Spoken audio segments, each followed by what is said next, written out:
শ্রদ্ধেয় কথাসাহিত্যিক বিভূতিভূষণ বন্দ্যোপাধ্যায়ের ছোট্ট গল্পের মধ্যেও লুকিয়ে থাকে মানুষের জীবন প্রবাহের নিগূঢ় রহস্যের ইতিবৃত্ত। আরডিবি স্টোরিতে আজকে শোনাবো তেমনই একটি গল্প, একটি দিন। চলুন শুরু করি আজকের গল্প পাঠ। মনটা ভালো ছিল না। এক একদিন এরকম হয়, কিছু পড়তে ভালো লাগে না, কিছু ভাবতে ভালো লাগে না, কারোর সঙ্গে কথা বলতেও ভালো লাগে না। মনে হয় যেন মনের চাকার তেল ফুরিয়ে গিয়েছে, অয়েল না করে নিলে চাকা আর চলবে না, ক্রমে মরচে পড়ে আসবে, তারপর কবে একদিন ফুট করে বন্ধ হয়ে যাবে। জেলেপাড়া লেনে এক পুরনো তাসের আড্ডায় গেলুম। সেই সব পুরনো বন্ধুরা এসে জুটেছে। তাস কিন্তু ভালো লাগে না। তাস খেলে জিতবো, অন্য দিনেতে কত উৎসাহ, আনন্দ পাই। আজ মনে হলো না হয় জিতলামই, তাতেই বা কি। এদের গল্পগুজব ভালো লাগলো না। অর্থহীন অর্থহীন এই নিচি বৈঠকখানা ঘর, চুন বালি খসা দেয়াল, সেই সব একঘেয়ে সস্তা ওলিওগ্রাফ ছবি, কালীয় দমন, অন্নপূর্ণার ভিক্ষাদান, কি একটা মাথামুন্ডু ল্যান্ডস্কেপ, সেই একঘেয়ে কথাবার্তা। চিরকাল যা শুনে আসছি, হঠাৎ মন বিরস ও বিরূপ হয়ে উঠল। সব বাজে, সব অর্থহীন। পাশের একজনকে জিজ্ঞেস করলুম, আপনার বেশ ভালো লাগছে? মনে কোনো রকম। সে অবাক হয়ে আমার দিকে চেয়ে রইল। বললে, কেন ভালো লাগবে না? কেন কেন বলুন তো? মন আরো তিক্ত হয়ে উঠল। কাজের ছুতোয় সেখান থেকে বেরিয়ে পড়লুম। বেলা 4টে বাজে। ফেরিওয়ালারা গলির মধ্যে হাঁকছে। ছেলেরা বই দপ্তর নিয়ে স্কুল থেকে ফিরছে। কলের জল পড়বার শব্দ পাওয়া যাচ্ছে। গলির মোড়ে রোয়াকে রোয়াকে এরই মধ্যে আড্ডা বসে গিয়েছে। একটা নিতান্ত সরু অন্ধকার গলি, পাশেই একটা মিউনিসিপ্যালিটির নাইবার জায়গা। এই গলিটা দিয়ে যাতায়াত প্রায়ই করি। মিউনিসিপ্যালিটির নাইবার জায়গাটার পাশে একটা খোলার ঘর। এই ঘরখানা ও তার অধিবাসীরা আমার কাছে বড় কৌতূহলের জিনিস। হাত পাঁচেক লম্বা, চওড়াতে ওই রকমই হবে। এই তো ঘরখানা। এরই মধ্যে একটি পরিবার থাকে, স্বামী স্ত্রী ও শিশু সন্তান। না দেখলে বিশ্বাস করা শক্ত। এইটুকু ঘরে কিভাবে এতগুলো প্রাণী থাকে তাদের জিনিসপত্র নিয়ে। কিন্তু সকলের চেয়ে অবিশ্বাসের বিষয় এই যে এই 5 বর্গ হাত ঘরের এক কোণেই ওদের রান্নাঘর। আমি যখন ওখান দিয়ে যাই প্রায় দেখতে পাই উনুনে কিছু না কিছু একটা চাপানো আছে। বউটি ছোট্ট ছেলে কোলে নিয়ে রাঁধছে, না হয় দুধ জাল দিচ্ছে। তার বয়স দেখলে বোঝা যায় না। 23 হতে পারে, 30 হতে পারে, 40 হতে পারে।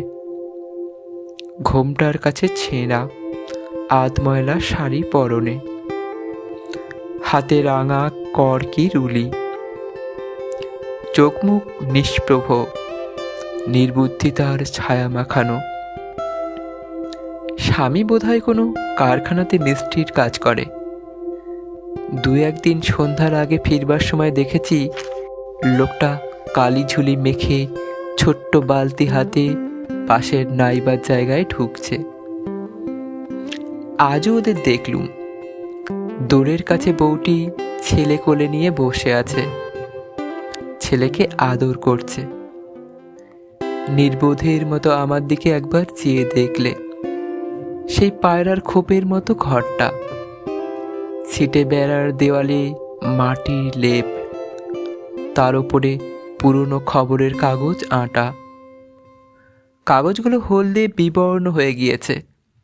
দড়ির আলনায় ময়লা কাপড় চোপড় ঝুলছে।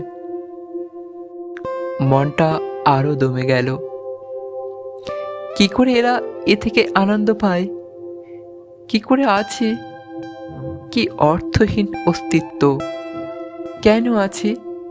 আচ্ছা, ও ছেলেটা বড় হয়ে কি হবে? ওই রকম মিষ্টি হবে তো। ওই রকমই খোলার ঘরে ছেলে বউ নিয়ে ওইভাবেই মলিন কুশ্রী অন্ধকার অর্থহীন জীবনের দিনগুলো একে একে কাটাতে কাটাতে এগিয়ে চলবে ততোধিক দিনহীন মরণের দিকে। অথচ মা কত আগ্রহে খোকাকে বুকে আঁকড়ে আদর করছে। কত আশা, কত মধুর স্বপ্ন হয়তো, কিন্তু এখানেও আমার সন্দেহ এলো। স্বপ্ন দেখবার মতো বুদ্ধিও বউটির আছে কি? কল্পনা আছে? নিজেকে এমন অবস্থায় ভাবতে পারে যা বর্তমানে নেই কিন্তু ভবিষ্যতে হতে পারে বলে ওর বিশ্বাস।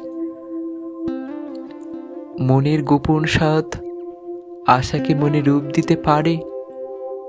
নিজের সংকীর্ণ অসুন্দর বর্তমানকে আলোক উজ্জ্বল ভবিষ্যতের মধ্যে হারিয়ে ফেলতে পারে। বড় রাস্তার মোড়ে বইয়ের দোকানগুলো দেখে বেড়ালুম। রাশি রাশি পুরনো বই, ম্যাগাজিন, অধিকাংশই বাজে, অলস অপরিণত মনের তৈরি জিনিস।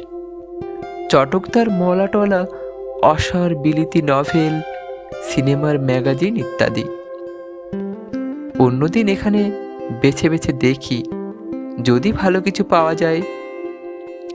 আজ আর বাজবার মতো ধৈর্য ছিল না। মনের আকাশের চেহারা আজ ঘষা পয়সার মতো। নীলিমার সৌন্দর্য তো নেই। মেঘ ভরা বাদল দিনের রূপও নেই। নিতান্তই ঘষা পয়সার মতো তার চেহারা। সিনেমা দেখতে যাব, আউটাম ঘাটে বেড়াতে যাব, কোথাও বসে খুব গরম চা খাবো, লেকের দিকে যাব। ধর্মতলার গির্জার সামনে এক জায়গায় লোকের ভিড় জমেছে। একটা সাহেবী পোশাক পরা লোক ফুটপাতে অজ্ঞান হয়ে শুয়ে আছে। ধরটা ও মাথাটা পরস্পরের সঙ্গে এমন অস্বাভাবিক কোণের সৃষ্টি করেছে যে মনে হচ্ছে লোকটা মরে গিয়েছে। দুজন সার্জেন্ট এলো। লোকে বললে সামনের বাড়ির নিচের তলায় ওই বাথরুমের মধ্যে পড়েছিল এই অবস্থায়। বাড়ির দারোয়ান ধরাধরি করে ফুটপাতে এনে শুইয়ে দিয়েছে। লোকটা কে তারা চেনে না। লোকটা মরেনি, মদে বেহুশ হয়ে আছে। সার্জেন্ট দুজন ধরাধরি করে তার সংজ্ঞাহীন নিশার দেহটা একটা ট্যাক্সিতে তুলে নিয়ে কোথায় গেল। লোকটার উপর সহানুভূতি হলো আমার। সেই নির্বোধ বধূটার উপর যা হয়নি, এই বেহুশ মাতালের ওপর তা হলো। বেচারা আনন্দের খোঁজে বেরিয়েছিল। পথও যা হয় একটা ধরেছিল, হয়তো ভুল পথ, হয়তো সত্যি পথ। আনন্দের সত্যতা তার মাপকাঠি। কে বলবে ওর কি অভিজ্ঞতা, কি তার মূল্য? ওই জানে। কিন্তু ও তো বেহুশ। কার্জন পার্কের সামনে এলুম। অনেকগুলো চাকর ও আয়া সাহেবদের ছোট ছোট ছেলে মেয়েদের নিয়ে বৃষ্টির ভয়ে গাড়ি বারান্দার নিচে ফুটপাতের উপর বসে আছে। বৃষ্টি একটু একটু বাড়ছে। আমিও সেখানে দাঁড়ালুম। একটা ছোট্ট ছেলে, ঝাঁকড়া ঝাঁকড়া সোনালি চুল, নীল চোখ, বছর 1.5 কি 2 বয়স। সে তার চাকরের টুপিটা মাটি থেকে তুলে নিয়ে টলতে টলতে উঠে অতি কষ্টে নাগাল পেয়ে চাকরের মাথায় টুপিটা পরিয়ে দিচ্ছে। আর যেমনি পরানো হয়ে যাচ্ছে অমনি হাত নেড়ে নেচে ঘাড় দুলিয়ে দন্তহীন মুখে হেসে কুটি কুটি হচ্ছে। কিন্তু টুপিটা ভালো করে মাথায় বসাতে পারছে না। একটু পরেই গড়িয়ে পড়ে যাচ্ছে। আবার খোকা অতি কষ্টে টুপিটা মাথায় তুলে দিচ্ছে। আবার সেই হাসি, সেই হাত পা নাড়া, সেই নাচ। তাকে কেউ দেখছে না, কারুর দেখবার সে অপেক্ষাও রাখছে না। তার চাকর পার্শ্ববর্তী আয়ার সঙ্গে ঘনিষ্ঠ আলাপে এমন অন্যমনস্ক, খোকা কি করছে না করছে সেদিকে তার আদৌ খেয়াল নেই। নিকটের অন্য অন্য ছেলেমেয়েরাও নিতান্ত শিশু। ওই খোকাটি আপন মনে বারবার টুপি পরানো খেলা করছে। আমি মন্ত্রমুগ্ধের মতো চেয়ে রইলুম। নরম নরম কচি হাত পায়ের সে কি ছন্দ, কি প্রকাশভঙ্গির সজীবতা, কি অবোধ উল্লাস, কি অপূর্ব সৌন্দর্য। খুশির আতিশয্যে খোকা আবার সামনে ঝুঁকে ঝুঁকে পড়ছে। একগাল হাসছে, ছোট ছোট মুঠি বাঁধা হাত দুটো একবার তুলছে, একবার নামাচ্ছে। শিশু মনের আগ্রহ ভরা উল্লাসের সে কি বিচিত্র, কি সুস্পষ্ট ভাষাহীন বার্তা। আমি আর চোখ ফেরাতে পারিনি। হঠাৎ অদৃষ্টপূর্ব অপ্রত্যাশিত সৌন্দর্যের সামনে পড়ে গিয়েছি যেন। অনেকক্ষণ দাঁড়িয়ে রইলুম। হঠাৎ চাকরটার হুঁশ হলো। সে আয়ার সঙ্গে গল্প বন্ধ করে খোকার দিকে ফিরে টুপিটা তার হাত থেকে কেড়ে নিয়ে পাশে একটা প্যারাম্বুলেটারের মধ্যে রেখে দিলে। খোকার মুখ অন্ধকার হয়ে গেল। সে টলতে টলতে প্যারাম্বুলেটারের পাশে গিয়ে দাঁড়ালো, কিন্তু বড্ড উঁচু, তার ছোট্ট হাত দুটি সেখানে পৌঁছায় না। সে একবার অসহায়ভাবে এদিক ওদিকে চাইলে, তারপর থপ করে বসে পড়ল। চাকরটা আয়ার সঙ্গে গল্পে মত্ত।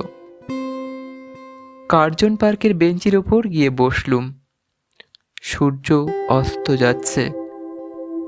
গঙ্গার অপর পারে আকাশ রাঙা হয়ে এসেছে। খোকার মনের সেই অর্থহীন আনন্দ আমার মনে অলক্ষিতেই কখন সংক্রামিত হয়েছে দেখলুম। খোলার ঘরের মেয়েটিকে আর নির্বোধ মনে হলো না।